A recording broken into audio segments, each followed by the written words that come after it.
Salut tout le monde, RC Garage 68 ce matin pour mon tout nouveau X-Max avec sa carrosserie finie en 8S, et je vais vous expliquer la simplicité ici de mettre un combo 8S dessus, puisque j'ai testé sur mon ancien X-Max le combo en 8S avec un pignon 12 plus d'une dizaine d'heures sans le moindre problème. Une dizaine d'heures, ça fait quand même compter 3 jeux de lipo toutes les 20 minutes. Ça fait donc un paquet de lipo. J'ai mis un petit pilote à l'intérieur avec mon arceau. Par contre, sur celui-ci, je n'ai pas mis encore de LED parce que je ne voulais tout simplement pas percer trop la carreau. Voilà. Ah, il y a encore un petit coup de la carreau, on va attaquer la mécanique.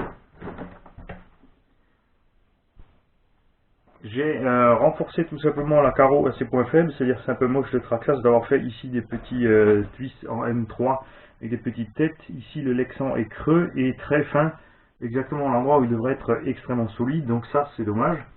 J'ai donc utilisé des petites plaques de PVC au look carbone ici pour faire des petits patins de renforcement. Même chose sur le toit sur les retournements, et surtout ici à l'arrière des petites pattes pour passer par-dessus les petits renforts.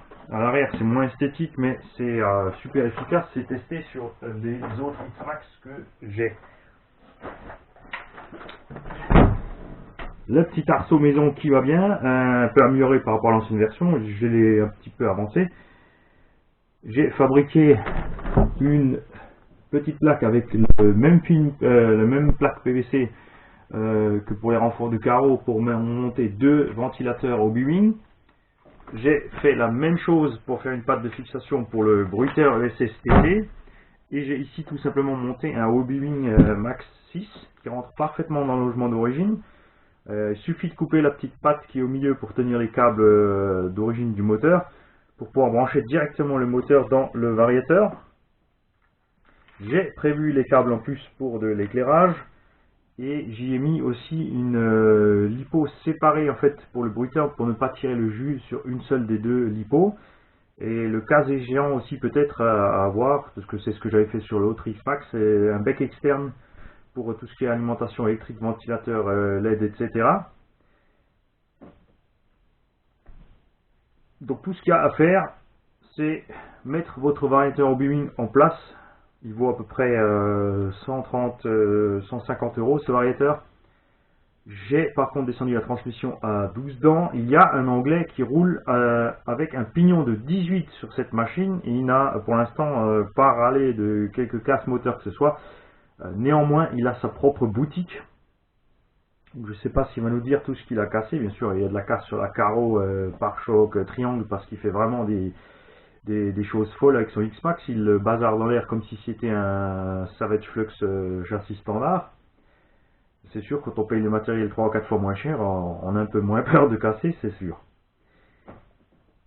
Ensuite, j'ai utilisé des plaques inférieures de pare-choc FG Monster, ici, à l'avant et à l'arrière et à l'avant, pardon, pour renforcer tout simplement le système de pare-choc d'origine qui est beaucoup trop souple. Les pare-chocs vont, à la moindre touchette, aller percuter la carreau.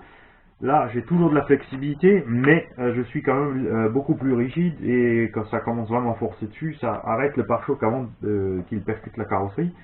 J'ai aussi fait des petites cales entre les pare-chocs à l'arrière et à l'avant pour de à peu près 10 mm pour éloigner les pare-chocs de la carreau.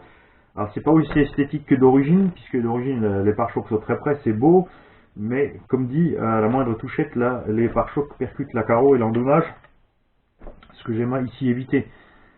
Et ce que j'ai fait, au lieu de prendre des ressorts progressifs au tracing, ce que je comprends pas de la part de Traxxas, qui est pourtant super doué pour faire des ressorts progressifs. Nous on fait sur les Max, les Slash et compagnie, ça marche super bien ces ressorts. Ils nous ont fait d'origine des ressorts pas du tout progressifs, donc le véhicule, vous appuyez on va dire 5-6 kg sur le toit, il descend et il va percuter le sol.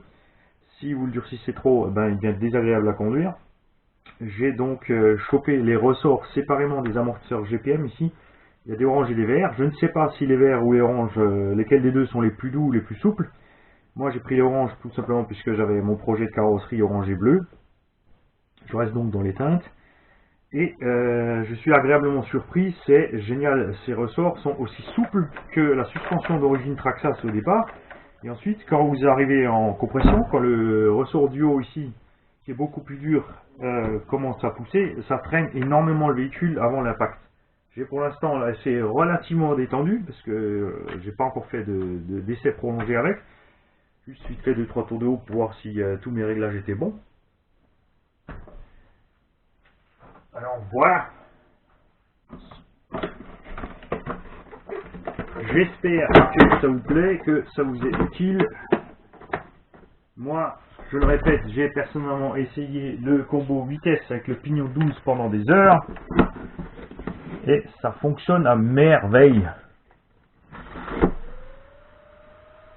Respectez le poids de l'engin. Et tout ira bien.